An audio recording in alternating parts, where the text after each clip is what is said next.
Bonjour à tous et bienvenue pour cette nouvelle émission. Aujourd'hui, on se retrouve pas comme d'habitude, puisque on est un peu en décalé cette semaine à cause d'un problème technique de ma part.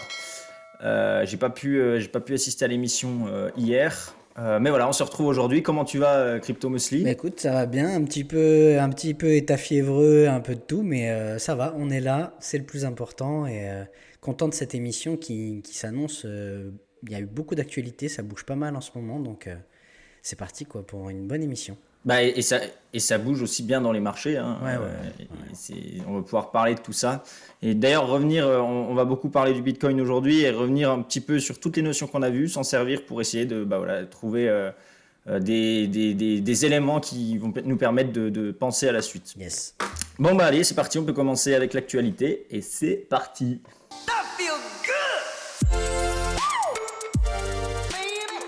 Alors l'actualité du jour, c'est en lien avec hier, c'était la présentation, on est du 6 au 9 avril, il y a le congrès au centre des congrès à Miami, la Bitcoin Conference. Donc the conférence de Bitcoin. Et cette année, on attend 35 000 participants. Il y en avait eu 17 000 l'année dernière. Pour information, il y avait une grosse nouvelle qui était annoncée. Tu sais, le président du Salvador, Nayib Bukele, à ses vœux du Président. 1er janvier, il avait un président. Ouais, Non, j'avais mais dit quoi? président, ouais, président Ouais, à sa façon, président à sa façon. dictateur. Ouais, ouais, c'est ça. Ouais. En fait, il avait annoncé à la soirée des vœux du 1er janvier qu'à la conférence Bitcoin de Miami, il annoncerait une grande nouvelle. Et en fait, ce qui s'est passé, c'est qu'il ne s'est pas rendu. Hier, il a eu un communiqué de presse parce qu'il a une sorte de coup d'État en ce moment, c'est chaud au Salvador. Ouais, j'ai vu, je le suis sur Twitter, du coup je vois un petit peu le Ouais, bordel que c'est là-bas. t'as vu? Donc du coup, il n'a pas pu être présent. Donc au niveau des news, ça a été un peu mitigé. Il y a un line-up quand même qui est super intéressant. Mais bon, toi, tu rajouteras la dimension marché. Je dis juste par rapport au line-up, on a Peter Thiel, donc le cofondateur de PayPal. On a Michael Saylor, bien sûr. On a le CEO de Strike, Jack Mellers. Lui aussi, normalement, il est censé faire une annonce. Et on a Jordan Peterson, qui est en vogue et qui est une sorte de people, qui est quand même pro-Bitcoin. Voilà. Et donc, pour le moment, on est une conférence qui semble pas tenir ses promesses. Mais je t'invite à donner ton feedback là-dessus. Ouais. Alors, je suis plutôt d'accord, mais d'un autre côté, moi je trouve ça trop Ok. bien. Euh, et enfin, il y a deux choses. Je pense que ça tient pas toutes ses promesses. Par contre, pour avoir regardé deux, trois interviews, enfin deux, trois Yes. conférences, euh, on remarque quand même que l'Amérique, parce qu'il y avait aussi quelques politiques qu'on parlait, Maire de Miami, un on sénateur, remarque, tout ça, ouais. ouais, et on remarque que vraiment il y a un choix qui a été fait, qui a été pris, qui a une avance considérable. Et je pense qu'on en reviendra dans le pour ou contre tout à l'heure, mais qui veulent être le berceau de cette technologie comme ils l'ont été avec Internet. Et donc ça, je trouve ça bien en fait. C'est que voilà, ils ont beaucoup hésité. Maintenant, ils ont pris une direction, ils l'assument, et ça se voit dans cette conférence. Et ça se voit comment aussi, et ça va faire le lien avec la première idée où je disais que j'étais content qu'elle tienne pas toutes ses promesses. C'est que on a senti une conférence qui se professionnalisait beaucoup plus que les années d'avant. Et on a moins parce que Miami, enfin voilà, ça a toujours été une conférence où il y a beaucoup de shows, beaucoup de les gars, buy Bitcoin, vous allez voir, vous êtes tous riches, et puis c'est trop bien. Moi, je me rappelle de la conférence, c'était ouais, même en 2020. En 2020, c'était une catastrophe. Enfin, moi, je trouvais que c'était un peu genre trop spectacle, pardon, Mhm. et que t'apprenais finalement pas grand-chose, mais que c'était plus voilà, du To the spectacle. moon, Regardez, achetez du ouais. Bitcoin. Ouais, nous on est riches, vous l'êtes pas encore, faites comme nous. Et, pareil, il y avait eu pareil avec la conférence en 2017, malgré le début du bear market. Je crois, c'est quand il y avait eu le rebond justement un petit peu en 2018. Ah oui, non, je me suis trompé. C'était après le bull run. C'était en 2018. Je parle de la conférence Ok, de ah, 2018. 2018. Et il y avait eu le rebond en fait après une grande baisse. Et c'est là où tout le monde disait bah voilà, c'est le bas, etc. Machin et tout. Là, on a senti que c'était beaucoup moins. Il y avait beaucoup moins ce phénomène de hype, to the moon en fait. Et bah moi, ça me plaît beaucoup parce que voilà, si on conclut, c'est une conférence qui se professionnalise. Et puis la deuxième chose, c'est une conférence qui se calme un petit peu au niveau de la hype et il va plutôt en termes d'arguments, en termes de réflexion. Et donc ça monte en niveau, moi je trouve.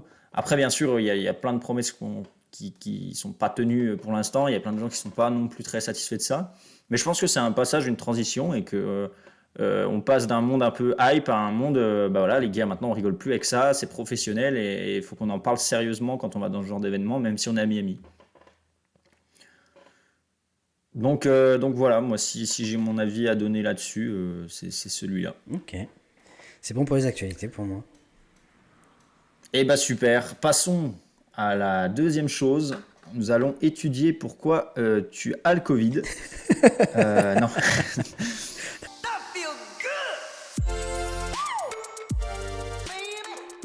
Parlons un peu de choses un peu plus sérieuses et de choses qu'on Yep. connaît aussi, parce que on pourrait passer beaucoup de temps à dire de la merde sur des trucs qu'on connaît pas, mais on va essayer d'informer nos spectateurs de ce qui se passe sur le marché. Et Dieu sait qu'il s'en passe des choses et des choses très très intéressantes. Donc on se retrouve sur la charte du Bitcoin, puisque comme on le dit, on prépare les émissions et du coup donc on va regarder un petit peu ce qui se passe. Alors, si vous avez suivi les autres émissions, ou même moi sur ma chaîne, on parle souvent de M en daily, on parle souvent de W. Et une des choses qu'on a assez répétées, c'était qu'on resterait bullish si on ne formait pas un M à ce niveau-là. Sauf que, bah, qu'est-ce qui s'est passé? On a formé un M. Et on le voit très bien. Donc, on va amener un nouveau concept, c'est la time frame. Donc, c'est-à-dire quand on a, enfin, parce que là, on regarde, on est en daily, mais il y a d'autres time frames. On a parlé du weekly, on a parlé du monthly, etc. Donc là, clairement, sur la time frame daily, on est bearish. Ça, c'est clair. Il y a pas de doute là-dessus. On a instauré un plus haut, plus bas que le dernier, plus haut. Hein, donc on est dans une dynamique. On est dans une dynamique qui est complètement baissière.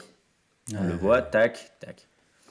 Donc, en daily, tant qu'on ne réinverse pas cette tendance, on est baissier.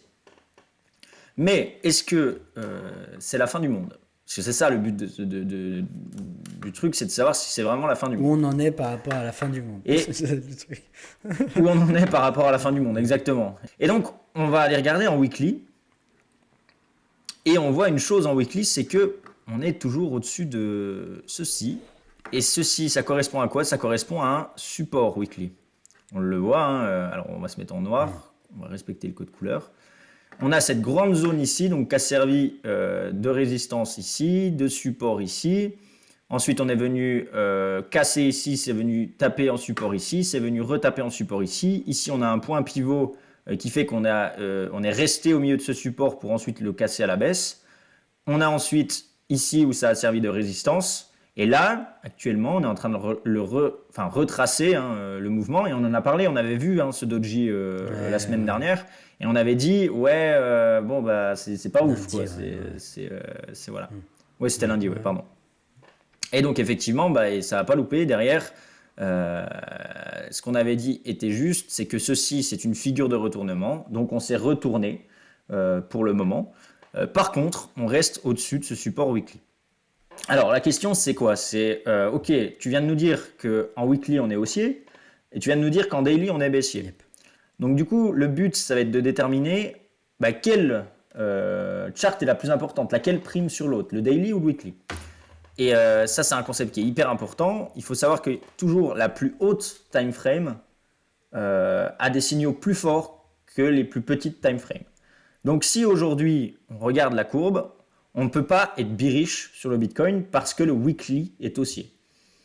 Certes, le daily est baissier, donc on va sûrement corriger peut-être encore plus, mais on va voir ça en détail juste après.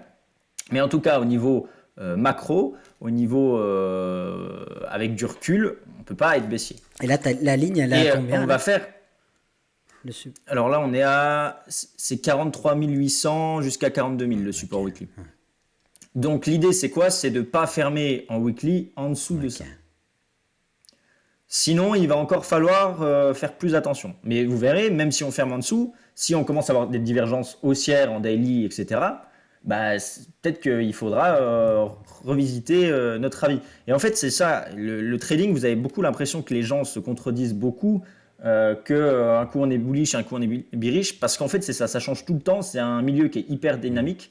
Et le but, c'est d'être capable de changer de complet, de mindset, de plan, etc., pour la situation qui se passe. Exemple type, on en parlait. Moi, j'ai passé toute la matinée du coup à remettre un plan parce que j'ai des investissements en crypto, j'ai des machins. Donc c'était, on vient de valider un M daily, donc ça amène réflexion. Il faut réfléchir à ce qu'on va faire, etc. Donc il y a toute une réflexion qu'il faut avoir et tu remets tout en question en un jour, tu vois, alors qu'il y a 3 jours, tu étais plutôt bullish. Mais ça, c'est pas grave. On va aller sur le deuxième concept qui était celui de lundi, qui était Ce qui prime l'inversement. avant tout, c'est de s'adapter au Ouais, marché, vas-y. en fait.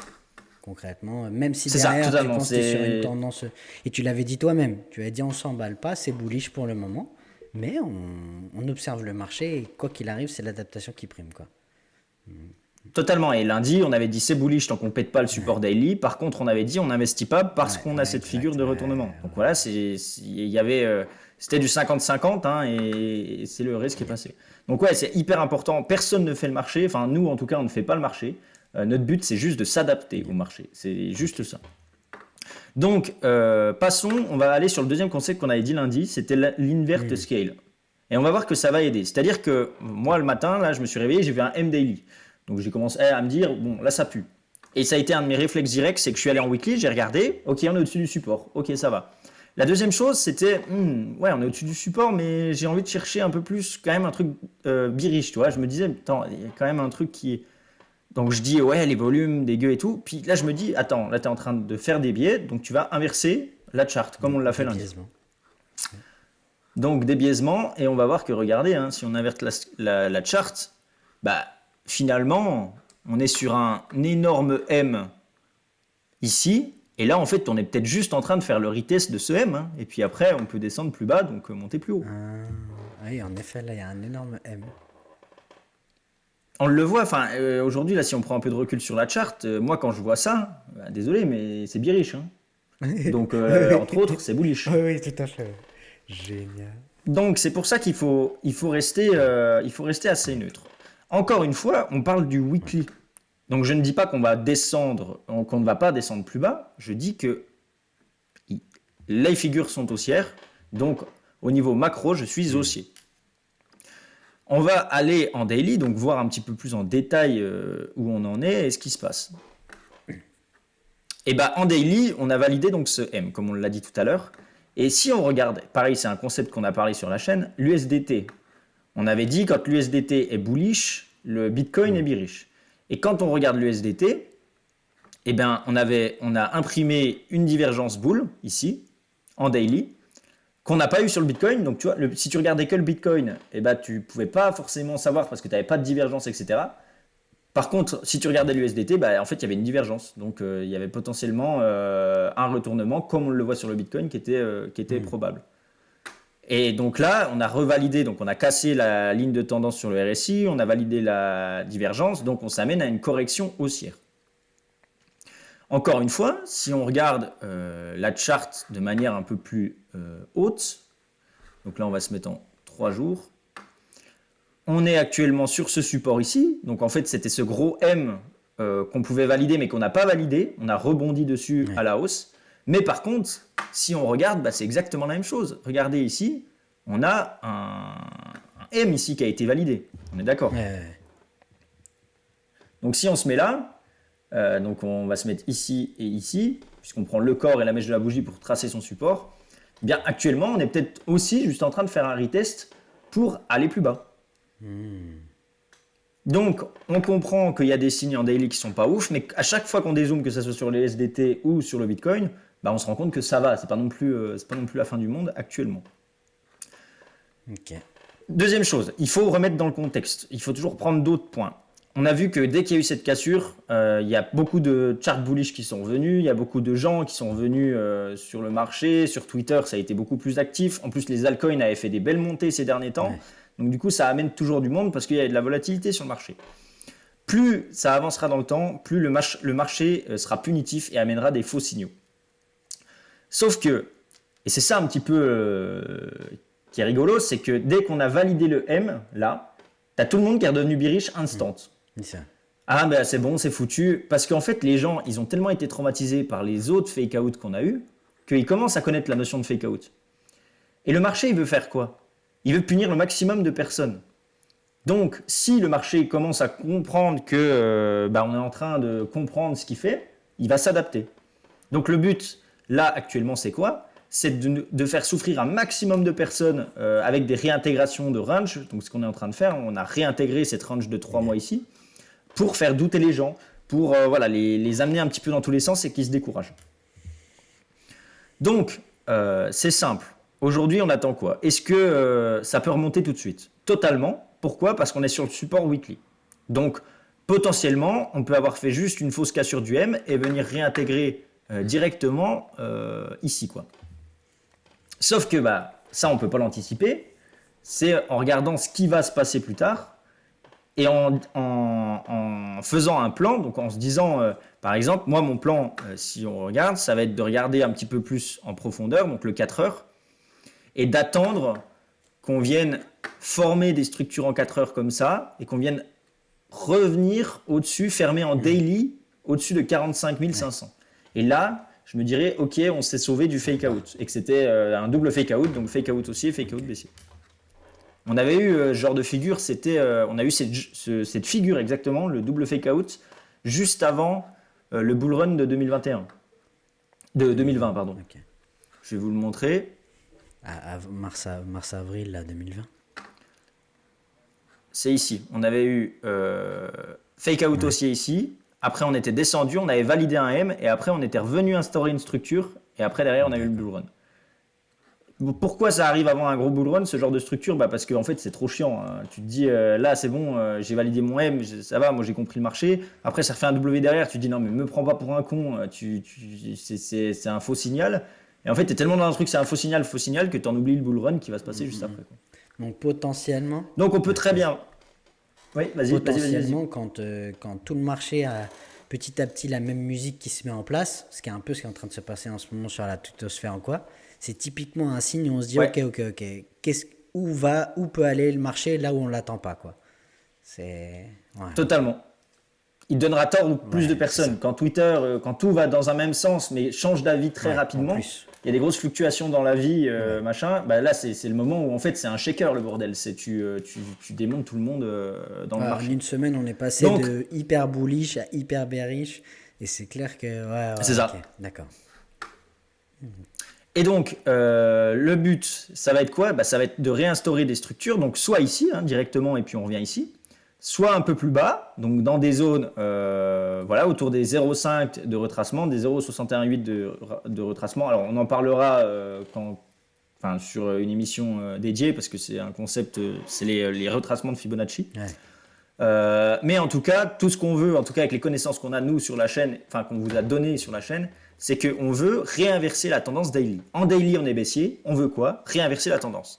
C'est quoi réinverser la tendance? C'est montrer un fond de marché avec une structure en W, des divergences en daily et une cassure par le haut. Et on achètera la cassure de ce W.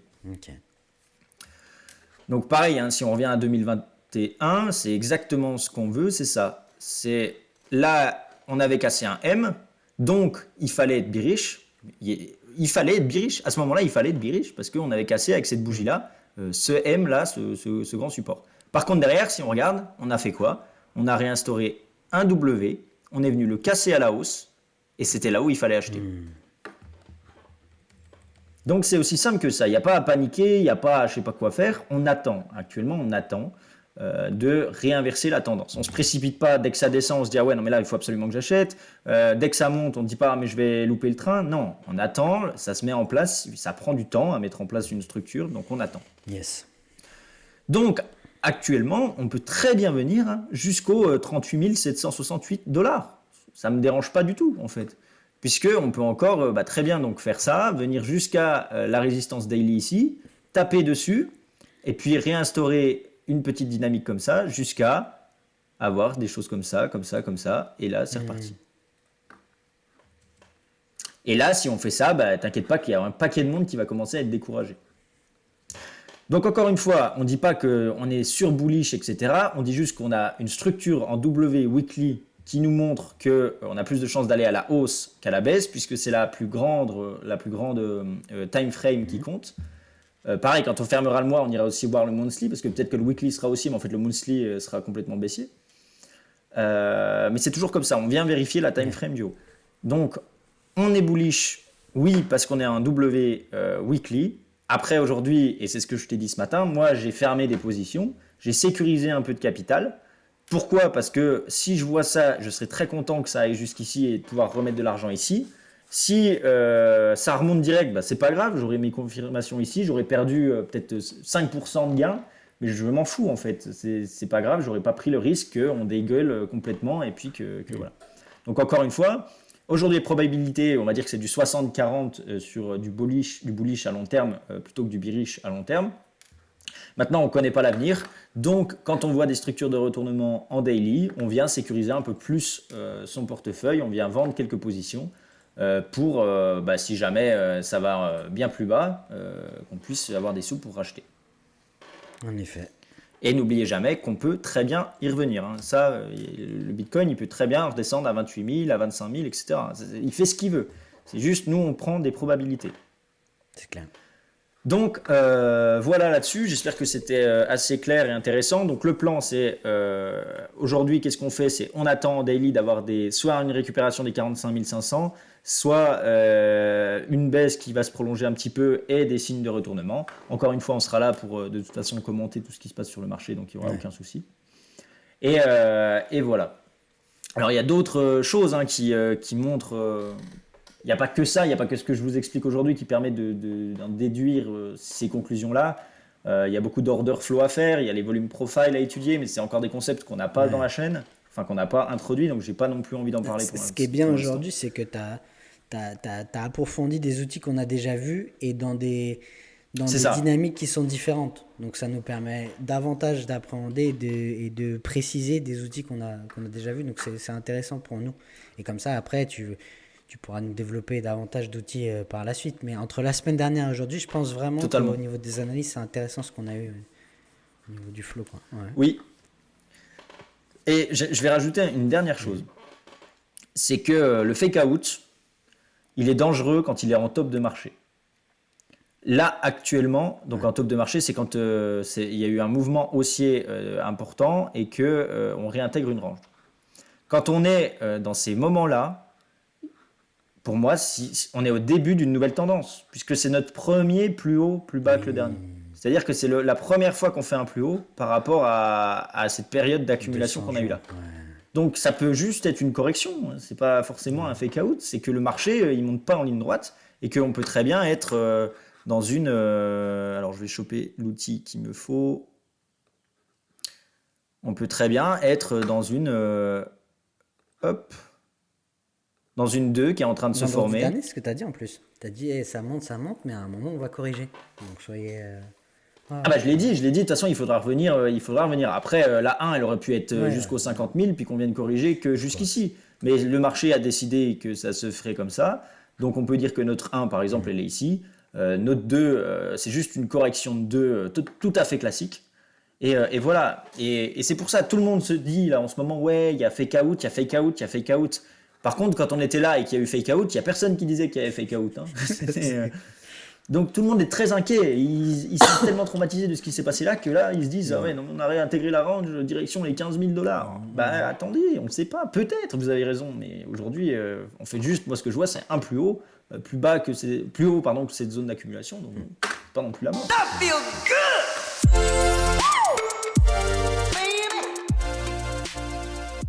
Pour ou contre aujourd'hui, alors j'aimerais juste replacer un petit contexte Oui. parce que on avance un petit peu là dans notre collaboration et dans l'émission. On est à la 8e émission aujourd'hui. Donc déjà très heureux Oui. de continuer sur cette voie avec toi. Il s'avère qu'il y a beaucoup de choses qui se passent et on va ouvrir aussi des thématiques où, tu l'as mentionné tout à l'heure aussi, en fait, on va aborder des thématiques où on n'a pas forcément. Enfin, là, je vais parler en mon nom, mais j'ai pas forcément les compétences. Mais avant toute chose, en fait, c'est comme si on pose à plat sur la table des informations. Et nous, on est dans une dynamique de débat. C'est Totalement, oui. à charge de l'auditeur, du spectateur, de la spectatrice, de l'auditrice, de corroborer avec son type de recherche d'information. Parce que justement, là, on va aborder aujourd'hui une thématique qui est complexe. Et dans cet exercice d'émission qui est freestyle et en même temps le côté un peu débat et puis proposition et présentation d'idées, il est clair qu'il y a des sujets où on va manquer d'exactitude, on pourra aussi faire commettre des erreurs. C'est là aussi où ça peut être intéressant que les spectateurs en commentaire nous donnent du feedback, nous précisent des choses. C'est là où la dynamique elle va être intéressante.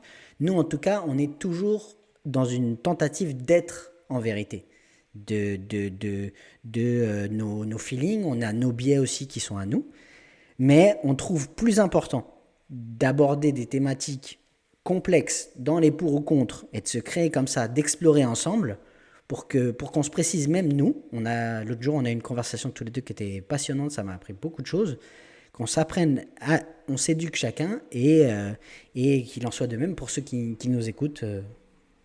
Ouais.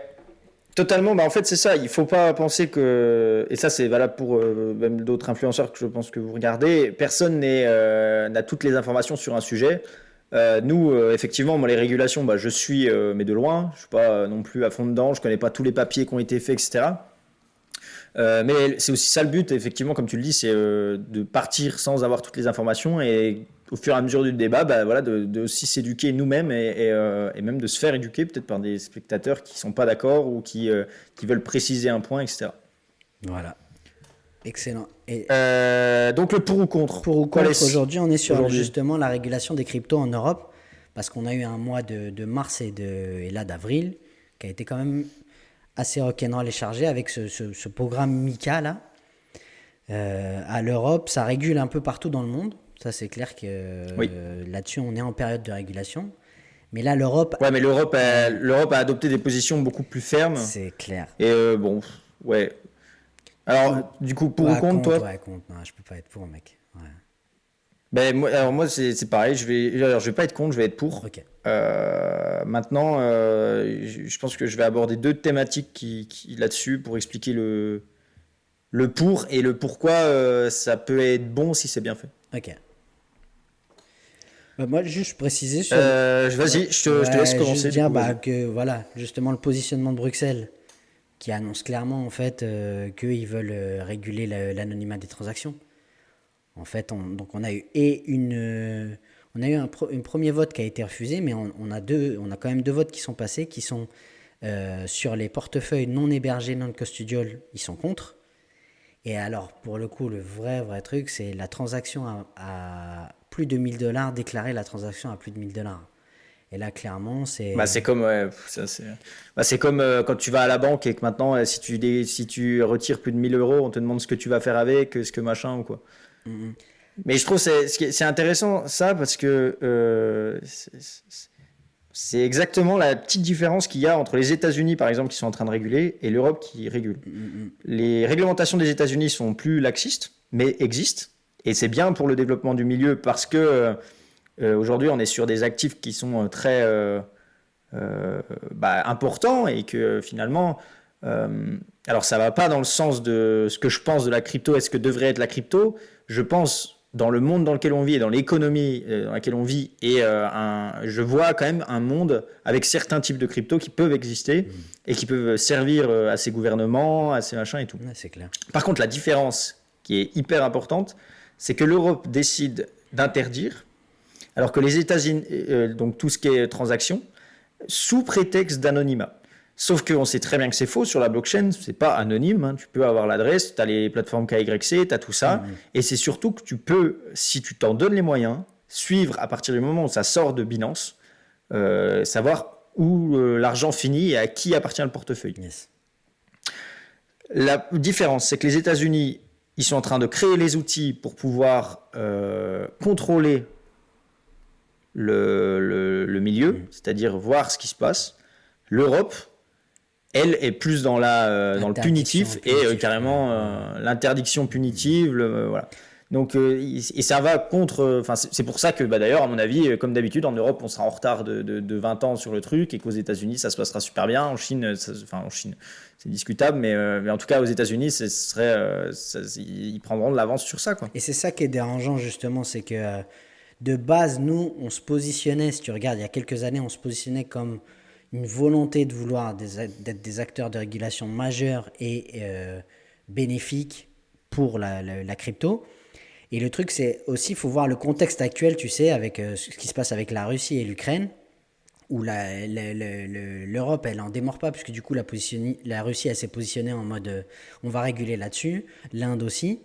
Et là, du coup, l'Europe nous dit non, Poutine, illégal. C'est intéressant, tu sais que j'ai vu que Chain Analysis, du coup, qui est une société. Les raccourcis sont trop rapides. C'est genre, ils ont un truc. Après, c'est pas à nous de faire de la politique, mais il y a la Russie qui utilise les cryptos. On va bannir la crypto. C'est ça. Mais quoi, je sais pas, il n'y a pas quelqu'un un conseil qui peut réfléchir, des gens qui s'y connaissent, qui peuvent réfléchir à comment limiter les transactions entre la Russie ou quoi, sans dire en fait, du coup, on va pas se servir de la crypto. C'est comme on fait la guerre contre les Russes, on va se couper le robinet du gaz. Voilà. Vous allez faire quoi? Ça n'a. Alors qu'en plus, tu sais qu'on a de la data, Chain Analysis, qui sont en mode bureau d'études sur les blockchains. Et en 2021, mec, alors le chiffre est quand même assez incroyable pour être dit, 0,15% des transactions sont considérées comme venant des activités illégales. Donc on a eu, nous, un vrai... Après, le chiffre, il est hallucinant, je t'accorde, mais en tout cas, il y a... c'est pas ouf. Enfin, moi, je trouve pas ça haut. Tu trouves ça haut? Non, mais ce que je veux dire, c'est qu'il y a quelques années, c'était largement plus. Au contraire, les marchés se clean. Il y a vraiment, ça se clean de plus en plus. En 2020, c'était 6%. Là, on est à 0,15. Ah, d'accord. Ouais. Tu vois, il y a vraiment une... Mais parce qu'il y a des efforts qui ont été faits aussi. Il y a un moment, maintenant, tu fais un hack, je vais te dire, pour réussir à vraiment hacker le truc et foutre tes Ethers dans un monde où plus personne ne te retrouve, c'est compliqué, avec tout ce que, justement, ces outils de data analyse, de tout ça, quoi. Ouais, c'est clair. Et donc, ce discours de l'Europe de dire, de mettre en avant le côté illicite, le côté... C'est barbant, quoi. C'est barbant parce que on est plus mature que ça. Nos technologies, elles sont plus matures que ça aujourd'hui, quoi. Non, puis il y a un moment, oui, c'est comme tout. C'est comme quand Internet était sorti, les Américains étaient à fond dans le truc, machin et tout. Et l'Europe, vous pouvez aller voir sur INA, il y a plein de reportages où Internet, le danger, Internet pour le terrorisme, Internet pour le truc. Après, c'est la mentalité européenne, c'est comme ça pour tout. Dès que quelqu'un sort quelque chose, que ce soit un projet, une nouvelle technologie ou qui essaye de faire quelque chose, on arrive et on lui pète les pattes en deux. De toute façon, ça c'est valable pour même le monde, je sais pas, des startups, de tout ça. T'arrives, t'entreprends, on te prend déjà 55% dès les premiers mois, alors que machin. Alors après, attention, ça s'est un peu amélioré. Voilà, mais il y a toujours besoin de 20 ans pour remettre en question ce qu'on a fait et se dire. Ah ouais, peut-être qu'on a réfléchi un petit peu vite. Est-ce qu'aujourd'hui, on peut considérer que c'est un argument? C'est pas du tout un argument. Ouais. Quand on sait le nombre de choses illégales qui se passent en cash. C'est ça. Et puis quoi? Puis c'est quoi? Donc le Bitcoin, ça permet d'envoyer à un endroit, mais après, si justement vous utilisez les bons outils, etc., vous pouvez savoir où c'est qu'on envoie les sous, comment ils sont dépensés. Et puis il y a un moment, c'est de votre faute aussi si on peut dépenser du Bitcoin dans le monde réel sans que vous y voyez rien, tu vois. Il y a un moment, remettez en question vos outils et pétez pas un milieu complet juste parce qu'il y a 0,15% de transactions illicites, de transactions illicites. Et c'est hyper en plus contradictoire parce que quand Sorare est sorti en France, que tu as le président de la République qui avait fait un tweet genre félicitations, c'est super, etc. Et que derrière, tu arrives à prendre des décisions pareilles. Alors que tu vois, Sorare et tout, ça marche aussi avec MetaMask, ça marche aussi avec ces outils-là. Ouais. Mais non, voilà, non, c'est contradictoire comme d'habitude. On comprend pas. Ouais. Comme les masques, comme tout, ça a toujours marché comme ça en Europe. Et bon, après, voilà, on n'est pas expert dans le milieu. Il doit y avoir sûrement des choses qu'on ne comprend pas. Mais quand même, C'est vrai que ouais, c'est ça des c'est. dynamiques auxquelles on est habitué et c'est d'où le potentiellement le surnom de vieux continent. Mais je te dis, ce qui est dommage, c'est que de base, il y a une volonté. Il y a une volonté qui était proposée de nos gouvernements, des États, d'être avant-gardistes là-dessus. C'est là-dessus où, si tu veux, ça aurait été le move habituel de la vieille Europe qui dit attends, Oui, attends, oui, c'est attends. vrai. Tu vois, Ouais. c'est ça. Moi, c'est vraiment ça qui m'a dérangé. Quand Ouais, le fait que, en gros, 2017-2018, ouais. ouais. Non, mais le fait que, ouais, il l'encourage, puis après, qu'ils disent, bon, bah, c'est bien, vous avez monté vos Ouais. boîtes, Bam, bam, mais voilà. allez, ça Mais dégage. voilà, c'est ça. Ça, franchement, en ce moment, Ouais, ouais, je comprends. Ouais. c'est vraiment le truc qui est chiant, quoi. Parce qu'en plus, au-delà du. Enfin, moi, déjà, j'y croyais vraiment. Et je trouve que. Il y a un moment, justement, c'est bon, quoi. Les States, avec tout leur avant-garde et tout ça, il y a on le sait, la tech française, elle est vraie. Enfin, la tech européenne et la tech française, elle est vraiment en place. Putain, mais trouvons un équilibre avec nos États, quoi. Enfin, C'est purée, je ça, et veux puis dire. c'est quoi après? Du coup, sous prétexte d'une guerre en Ukraine et en Russie, donc qui Ouais, nous ouais, concerne, mais pas ouais, forcément, après chacun son avis là-dessus, on se coupe le gaz, donc on pète le pouvoir d'achat aujourd'hui, on se pète la crypto-monnaie et toutes les entreprises qui vont avec sous prétexte de un événement. ouais, ouais. Et, et en plus de ça, on va faire comme d'habitude, on va prendre un retard de fou. Puis dans 10 ans, on dira non, mais il faut prendre l'exemple des États-Unis. Sauf que tous ceux qui savent coder sur la blockchain se seront barrés, iront dans des pays où c'est OK. Toutes les entreprises aussi, parce qu'il ne faut pas croire que quand tu fous des bâtons dans les roues comme ça aux entreprises, elles aussi, elles ont le droit de prendre leur petit bagage puis de se barrer. Hein. Elles te doivent rien. Hein. Donc voilà, il y a un moment, c'est quand même dommage d'en arriver là. Quoi. Enfin, tu vois, et ça s'était passé avec les startups quand il y avait eu le boom un petit peu des startups et tout. Hmm. La France était là à taxer un max, machin et tout. Tout le monde s'est barré. Il y a eu plein de startups qui se sont créées. Tous les grands ingénieurs, tous ceux qui avaient des énormes compétences se sont barrés à l'étranger. Combien il y a de Français qui travaillent dans la Silicon Valley? Bien Combien il y a sûr. de Français qui sont à San Francisco? Il y a des quartiers mais complets de mecs qui se sont dit mais attends, mais tu veux pas qu'on entreprenne ici? Ben, on va aller là-bas. Et puis, il a fallu attendre donc 10 ans. Et c'est 10 ans après qu'on se dit ouais, alors ça serait bien de faire de la France une startup nation. Putain, mec. Ouais. Mais enfin, du coup, c'est quoi donc dans 10 ans, c'est quoi? On va nous dire, ouais, en fait, putain, les cryptos, c'est l'avenir. Je pense que c'est l'avenir. En 2035, c'est le machin, je sais pas à combien il sera, mais Non, ouais, les cryptos, c'est l'avenir, c'est c'est dommage, bien. c'est vraiment dommage, hein. Ça- Et puis, encore une fois, en plus, ça ne va pas du tout avec la politique qu'ils veulent faire parce qu'à chaque fois, ils disent, ouais, il faut qu'on apprenne à être indépendant énergétiquement, que ça soit aussi qu'on ait de l'industrie, qu'on ait machin. Et après, ils mettent tout en place pour que tout ce qui est industriel, ça se barre à l'étranger. Et après, c'est quoi le problème? Bah, c'est que tu finis comme l'Allemagne, tu dépends de 40%, 60% même des pays qui sont dont autour de toi. t'importe quoi. Ouais, ouais. Ouais, Parce que si ils s'accaparent, et là on va arriver à la deuxième chose que j'aimerais ouais. dire, c'est que Du coup, j'allais te demander pour aussi. moi le Bitcoin ça va être la monnaie des États. C'est simple, il y aura un moment où ça sera un petit peu, enfin c'est un avis, hein. Encore une fois je dis pas, c'est pas la vérité ou Ouais, quoi, ouais, c'est mon avis. ouais. C'est que c'est une fois que ça sera accepté, ça sera la base d'un système en fait mondial monétaire de crypto. Alors ça sera peut-être de l'USD. Ça sera peut-être, Un enfin, il y aura du stablecoin, quoi, Bitcoin, il y aura genre. de l'USD, un stablecoin pour le gouvernement, etc. Mhm. Et encore une fois, qu'est-ce qui va se passer? L'Europe, elle, qui n'aura rien développé là-dessus, ou qui l'aura fait sûrement enfin moins bien que le reste de tout, on va dépendre de ces devises-là. Les nouvelles banques, un peu de crypto-monnaies qui seront européennes ou quoi, dépendront de ce qui se passe aux États-Unis, des développements qu'ils font, de la devise de là-bas. Tu vois, c'est ça, c'est que si on entre dans une dimension un peu plus mondialisée au niveau financier, donc où les transferts sont hyper faciles et tout, il y a un moment, c'est bien que. Enfin, les États-Unis, c'est pour ça qu'ils font ça. Hein, c'est qu'il y a un moment, bah, on prend le contrôle du truc, on achète des devises, on amène des gens qui ont du talent, et puis comme ça, derrière, on crée un système monétaire. Et après, bah, le problème, c'est que les gens, ça marche comme ça, c'est que les échanges sont tellement nombreux entre les pays, c'est la monnaie la plus importante qui a le plus de pouvoir. Et ça a marché avec les États-Unis, avec l'USD, Mhm. avant avec la Grande-Bretagne et Le- d'autres États. mhm. Mais la monnaie, voilà, a une force. Et donc après, on sera là, petit Européen, et puis on dira, ah, putain, on peut pas faire ce qu'on veut. Ah, bah ouais, mais fallait peut-être s'y prendre 10 ans avant, quoi. C'est clair. C'est clair. Surtout que là, on est Et vraiment à une période au niveau des devises habituelles. Ce qui est en train de se passer sur les marchés, là, les lignes, comment elles bougent, avec la Russie qui se positionne sur le rouble, le yen, oui. le roupie de l'Inde et le yen de la Chine. On est à une période, de toute façon, que ce soit ou pas les cryptos, quoi qu'il arrive économiquement, il y a une transition de paradigme. Il y a Il y quelque a un chose qui est en risque. train de se passer là. Oui, De il toute y a un façon, il truc y a qui un se truc qui passe se passe. complètement. Donc, que l'Europe, elle se positionne là-dessus, ok, qu'est-ce qui se passe? Et comment nous, on se positionne et on propose quelque chose là-dessus, au lieu de non, réguler, interdire, contrôler, et à un moment, mec, j'en sais rien, on va switcher sur l'IN, ils vont tous s'adapter et tout ça, merde, merde, parce qu'en Ah ouais, en non, mais plus, il ouais, y a un complet. savoir-faire et il y a, putain, god damn, mais c'est Bah, complexe, c'est c'est ça. des sujets qui sont Il y complexes. a un super Putain, savoir-faire, mais je le vois, enfin, en vrai, je vais te dire, dans le trading, hein, même dans ceux qui regardent les courbes, etc. euh, enfin, une grande partie des précurseurs étaient français.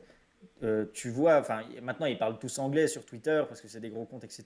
Mais combien t'en as qui habitent en ouais, France, enfin, ouais, qui habitaient en France, qui se sont barrés justement bah, pour des raisons, on les connaît, ou même qui habitent encore en France, mais qui sont tellement dépités du truc, qu'ils se disent ouais, bon, bah moi ça me fait plaisir quand même de payer mes impôts en France parce que j'ai l'éducation, j'ai machin, j'ai les trucs, et puis on vit dans un beau pays, ouais, et qui arrivent à des moments où, bah frérot, enfin, il y a un moment, si tu me donnes, moi je reste. Parce que il y a le patriotisme, en plus ils ont cette chance-là, c'est qu'en France on est très patriote, on a un beau pays, donc on reste peut-être pas forcément pour les bonnes raisons parfois. ouais.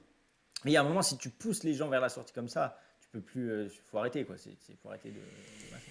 Mm. Et puis encore une fois, le problème, je pense même pas qu'il est là. Le problème, il est comment on vote les lois en Europe. Quand tu vois sur la loi Mika qui vote, donc en fait, tu dois avoir 500 mecs qui votent. Finalement, tu n'en as que 40 qui sont là. Ouais, Tous ceux ouais. qui sont là, bah, c'est ceux qui sont contre en fait et qui veulent faire passer contre.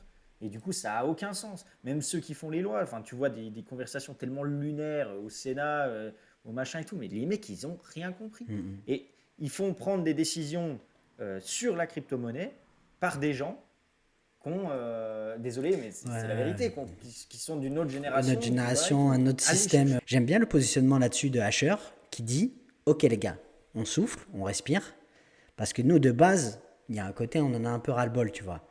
Mais là, c'est typiquement le moment, alors peut-être, mais en tout cas tous les acteurs de la crypto, de rentrer en contact avec nos gouvernements, avec nos États, avec nos députés européens, et typiquement de proposer comment dire, je sais pas, de la pédagogie, mais en tout cas de créer des ponts de communication en Ouais, disant, attends, vous avez conscience quand même de ce qui est en train de se passer, de pourquoi vous orientez cette loi comme ça, venez, regardez concrètement la data qu'on a aujourd'hui, comment nous on oriente les choses, tu sais, et ouais, mais ça, je suis d'accord, mais il y a beaucoup de gens qui ont déjà essayé de le faire. Quand tu as en face, les gens n'ont pas envie de comprendre, ouais, bon.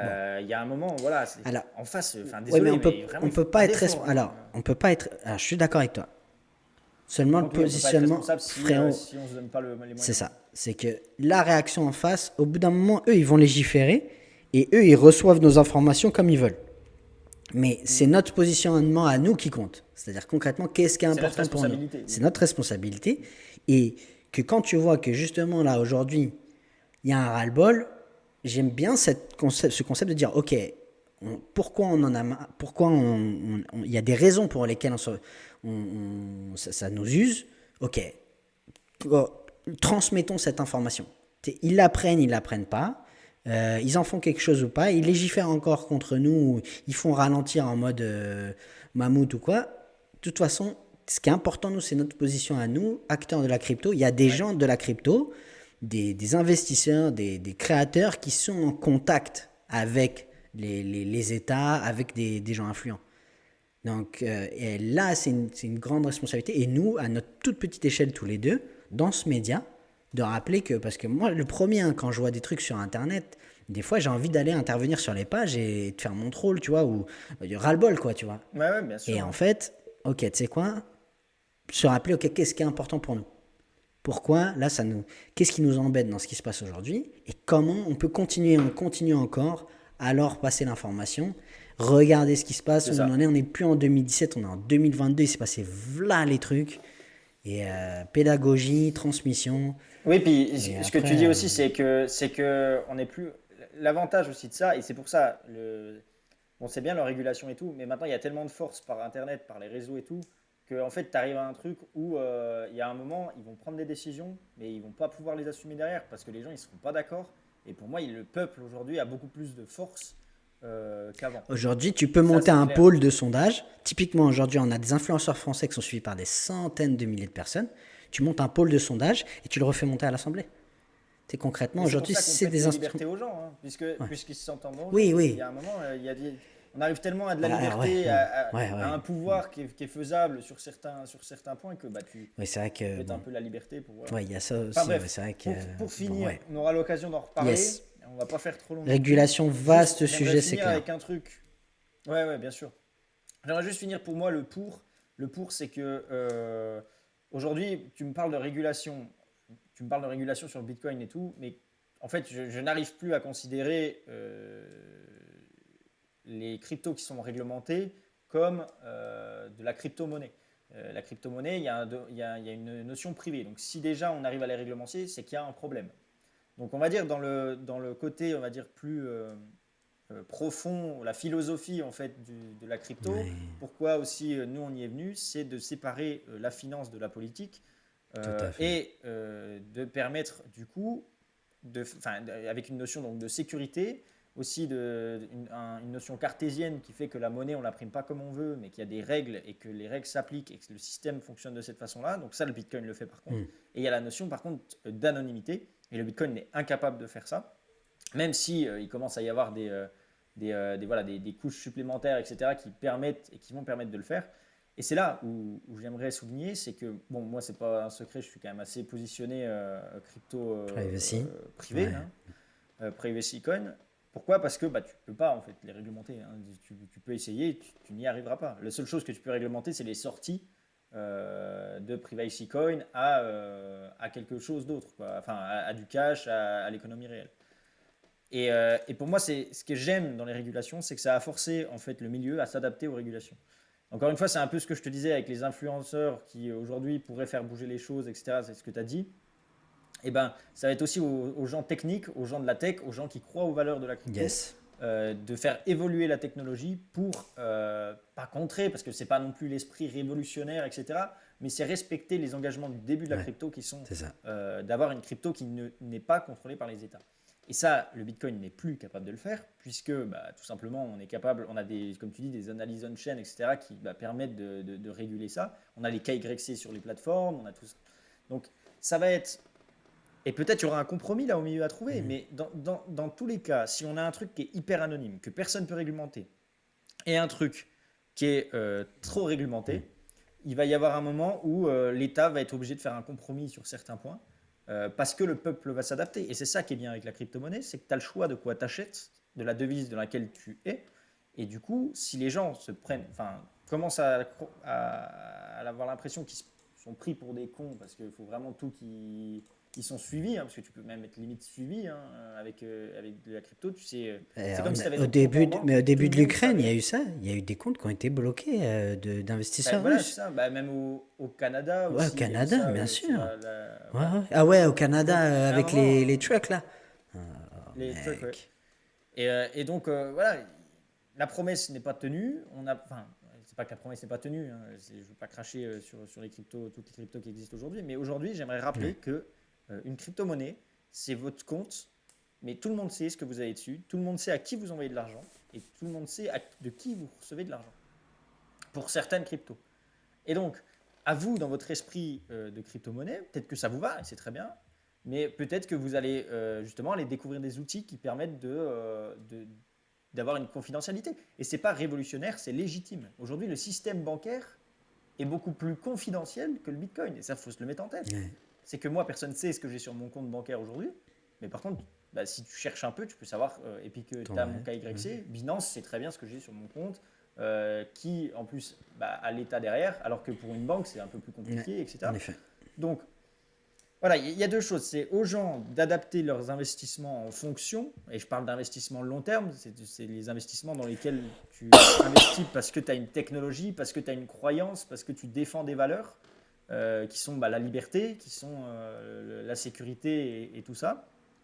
Et aux développeurs aussi de s'axer sur des blockchains qui permettent de le faire, des choses un peu plus anonymes, Et encore une fois, c'est pas un appel à la révolution, à dire ah non mais il faut tout cacher, c'est pas ça. Mais je pense qu'il y a des compromis à trouver et que juste le fait de avoir une certaine, enfin un certain cadre privé, juste même pour savoir, enfin qu'on ne puisse pas par exemple comme Zcash le fait savoir ce que tu as sur ton compte. Pour moi, c'est la moindre C'est des ça, choses. ce que j'allais te dire, c'est pas caché, il me semble, à moins que je commette une erreur, mais il me semble que c'est carrément un droit constitutionnel. Il y a un moment, Ah mais c'est un droit constitutionnel ta complètement. privacy de tes finances, c'est propre à toi, quoi. Donc, ouais. Ah mais complètement, c'est un droit qui a été complètement bafoué au fur et à mesure des époques. Mais à la base, si tu regardes la Constitution, effectivement, ça en est un. Mais du coup, faisons l'effort, c'est aussi à nous de créer notre avenir et changer un peu les choses. Et aujourd'hui, il y a des outils qui existent pour le faire Ouais. et que les gouvernements ne peuvent pas toucher. Et c'est pas parce que je suis contre le gouvernement, mais c'est juste pour leur montrer, attention, si ça vous dit, on trouve un C'est ça. compromis, on enlève deux, trois trucs là, on met deux, trois trucs là, on permet des outils de confidentialité sur certains points, pas obligé sur tout. On met des conditions aussi pour pouvoir aller bloquer un utilisateur. Donc voilà, bref, en tout cas, beau débat, Ouais, beau sujet, on y reviendra parce qu'il y a il y a plein de choses à tout dire. à fait. Et pensez en commentaire, donnez-nous du feedback, sur Twitter aussi. Et oui, il y a plein de choses à dire. Et de toute façon, concrètement, les années qui vont suivre, elles vont être passionnantes. Parce il y a un Ouais, paradigme ouais, bien shift qui est sûr. en train de se faire au niveau de l'économie mondiale. Et les cryptos, elles ont, d'une manière ou d'une autre, elles ont une place dans le paysage économique mondial. Donc, à suivre. Merci beaucoup pour aujourd'hui. Pensez à vous abonner Merci sur la à chaîne toi, merci à YouTube. vous. Un petit j'aime, un petit pouce bleu et Passe une bleu. petite cloche qui sonne. Et puis on se retrouve vendredi. Allez, ça marche. Ciao. Allez, Allez, ciao, bye, ciao. salut.